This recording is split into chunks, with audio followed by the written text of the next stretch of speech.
What is good, YouTube, man? I know I'm probably back with another video, man. And today we're reacting to CP3 creepy true horror stories. You know what I'm saying? And I am pushing them out. You know what I'm saying? Y'all know it. You know what I'm saying? Y'all see it. Y'all like the consistency. You know what I'm saying? I'm really finna get this shit, man. 1 million on the way. But yeah, man, we're reacting to Wansi Entertainment. And I have reacted to Wansi in the past, not on this channel, but on the Real Flow channel in the description down below with me and Dane Frank. And I like Wansi, ain't gonna lie. I like Wansi. But yeah, man, with that being said, we're not gonna talk too much, man. Let's get straight into it, bro. Girl, and this happened recently. I can still remember the image in my head, playing over and over again. I live in an apartment complex on the 3rd floor. I don't usually get visitors, and when I do, it's just my aunties and cousins coming over. Yeah. On this particular day, I was lying on my bed, watching YouTube as usual. I don't have a phone anymore since it gave me a lot of trouble and then stopped working permanently. Anyway, after watching YouTube, I got up to greet my stepdad as he came home from work. After greeting him, I went back to my room where my brothers were on their bunk bed. I shared a room with them, so I never had privacy of my own. As I was looking around, my brother suddenly said he heard knocking on the door. It was dark out, and I didn't believe him at first. Since I hadn't heard it, I shrugged it off. But then, I heard the knock. My brother got up, but I told him to sit back down on the bed. I'm the oldest, and I didn't want my younger brothers opening doors for strangers. Yeah. I walked up to the door. There was a chair right next to it. For some reason, I didn't want the person knocking to know anyone was home. So I didn't move the chair in front of the door to look through the peephole. Instead, I climbed onto the chair, leaning close, almost falling as I tilted my body to look. And that's when the fear hit me. I won't forget what I saw through the peephole. It was a masked man wearing a blue raincoat, almost like some kind of government worker. He was standing slightly slanted to the side, but what terrified me most was the gun. He held it right up to the peephole, almost as if he wanted whoever was looking to see it. Heart racing, I slowly stepped down from the chair. I slipped off my slides so they wouldn't make a sound. I turned to my brothers and gestured with my hand, shaping a gun, warning them to be silent. I quickly shut off all the lights and ran into my stepdad's room to tell him what I had just seen. What made it worse was that right before the man came, the electricity went out, and the internet too. That made it feel even scarier. My brothers ended up coming into my stepdad's room as well. We used the flashlight on his phone since the ceiling light in his room didn't work. The knocking continued. My stepdad wanted to check the peephole himself, but I wouldn't let him. I was too scared that even the slightest sound would give us away.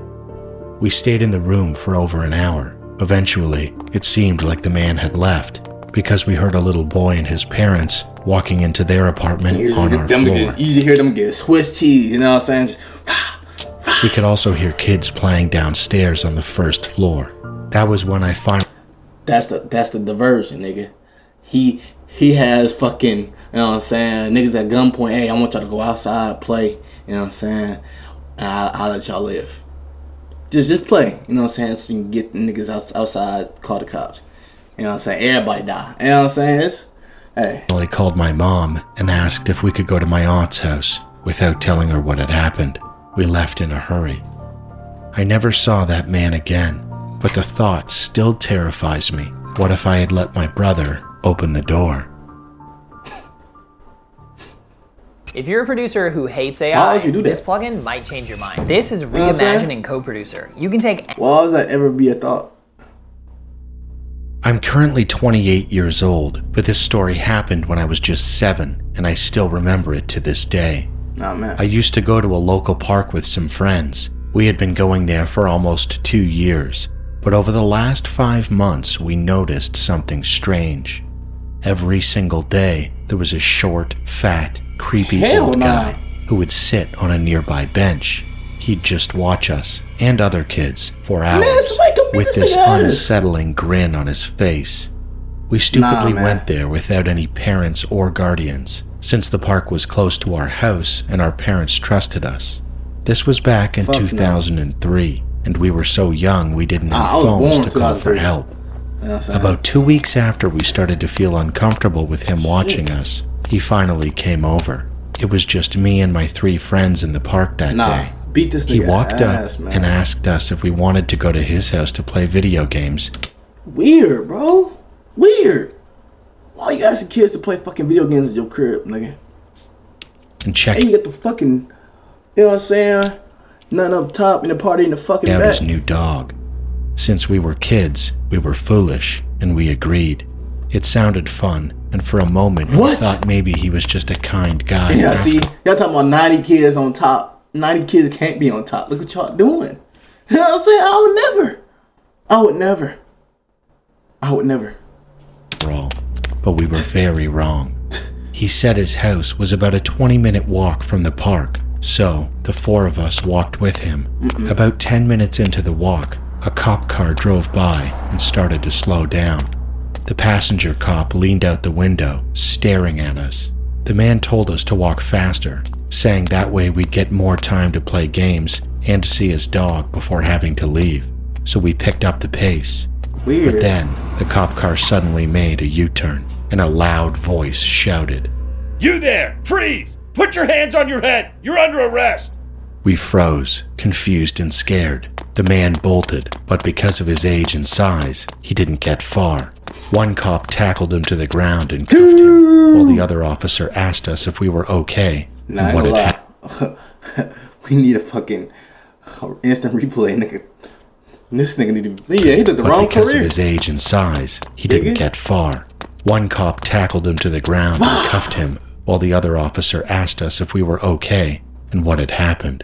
We told him everything. He nodded and said it was very lucky they drove by when they did. Another cop car was called to drive us home, while the first car took the man to the station. The police explained everything to our parents, and from that day forward, we were... I hope you got the biggest whooping in your life, nigga. I hope you just, hey, put your hand on the door, nigga. You better not move, nigga. You know what I'm saying? Biggest whooping in your life. Banned from going to that park. No, don't ban them, nigga. Just go with them. Why would y'all let them go by themselves? You know what I'm saying? It's your fault. My parents thought I was too young to understand the details, but when I turned 13, they finally told me the truth. That man was a Nah, y'all 90 kids slow. There's no way you need details at fucking 7. I would fucking know. You know what I'm saying? known sexual offender. He called what he I didn't know his that hunting, was, but I know he did and some he weird did shit. it at He local probably would have killed me or parks. something. That revelation terrified me. I started thinking about what could have happened to me and my 3 friends if that cop car hadn't driven by and stopped him. And honestly, he's not I worried don't about even want you, the nigga. answer because Fuck I you, already nigga. know what it would have Dumbass. been. The police didn't share many details about his punishment, but my dad told me that one officer said the man would get at least 15 years in prison for his other crimes. Yeah, he gonna come back Build out. a website you love This nigga think he finna come back out and get him. This nigga think he worried about him for real. with Wix. For your words, The true. My name is Drew. Dhruv Prajapati, and I'm from India. I'll tell you What's your about name? My name is Dhruv Prajapati, and I'm from India. I'll tell you about an experience I had on Dumas Beach that still chills me to the bone. Dumas Beach in Surat has always been a place wrapped in mystery and dark rumors. People say it's haunted, and over the years, vanishing shadows and eerie figures that wander the sands at night. As curious as I am, I never really believed in any they of just it talking shit about until you, nigga. one night changed everything. Nigga shaking his shoulder. It was a They rare talking shit about you, weekend nigga. night, and some friends and I decided to hang out on Dumas Beach after sunset. Okay. We'd heard the rumors, the tales of restless spirits, unexplained disappearances, and how people seemed to disappear into the mist along the shore. With the, But we just niggas doing laughed it India. off, convinced it was nothing but local folklore meant to keep people What away y'all after doing India, dark. nigga? As we walked along the know better beach, than that. the only sounds were the waves crashing and This our nigga don't voices definitely don't know better. This nigga don't even know how to look fucking forward. You know what I'm saying? That's why the fucking flashlight going everywhere, nigga. Cause this nigga is looking at the side. He's looking at us, nigga. You worry about the wrong shit. going strangely in the like- emptiness. I don't know how could you Then, even do that? without warning, an icy gust of wind swept across the beach. It cut right through us, and we all felt the sudden chill. One of my friends even joked, Maybe it's one of the ghosts. But the laughter faded when we heard it, a whisper, faint and breathless, like someone was speaking just behind us. We stopped, our senses on high alert, and looked around. There was no one. The beach was empty. I brushed it off, figuring it was just the wind, but something felt wrong. I remember hearing that the beach was once a Hindu burial ground, and that maybe, just maybe, the souls of those buried here hadn't yet found peace. As we walked further, my flashlight started flickering, and a thick, eerie mist began to roll in. It was denser than anything I'd ever seen. Just then, one of my friends gasped and pointed at the ground. There, right in front of us, were footprints, appearing in the sand as though someone invisible was walking straight toward us. Hey, how many footsteps gotta get close to you for you to be able to run? You know what I'm saying? Like, bro. The better of us, and one of my friends whispered, "Let's get out of here." I didn't need to be told twice, but something.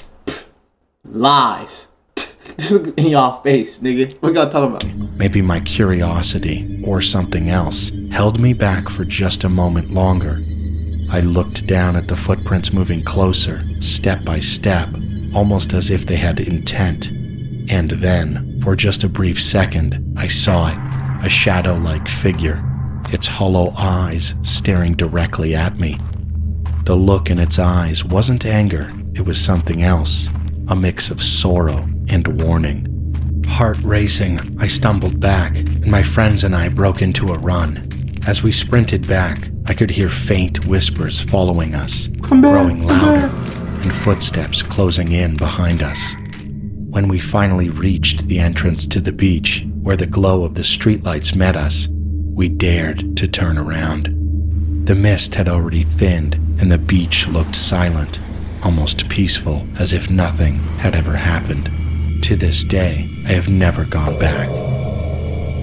That almost got me. That almost got me, but hey. Shout out Wansi Entertainment, man. Good animations. Yeah, man.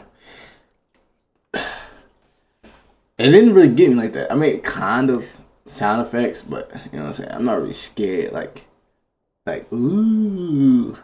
I'm gonna look for some scary animations. I don't know. But yeah, man.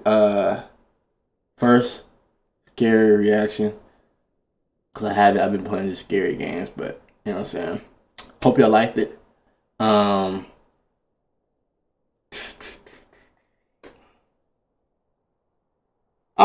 might do more than 3 videos this week. I'll think about it. Alright, man. You don't work, you don't eat. With that being said, shout out Real Flow, shout out Dane Freak. I know I'm proud of you on top, man. 1 million on the way, man. See y'all.